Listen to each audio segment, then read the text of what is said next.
kasi ako sanay na napapahiya ako. Lalo't ako na mismo nakikiusap.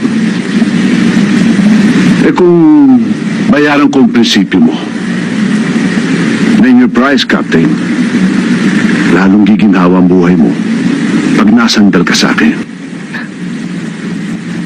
Kaya kong isanla ang kaluluwa ko sa impyerno. Pero kailanman, hindi ko ipagbibili ang prinsipyong pinaninindigan ko. Hindi ka talaga sanay sa politika, no? Hindi mo lang siguro na ako ang #1 sa survey sa darating na presidential election. Kapitan, mahirap banggay na isang katulad ko.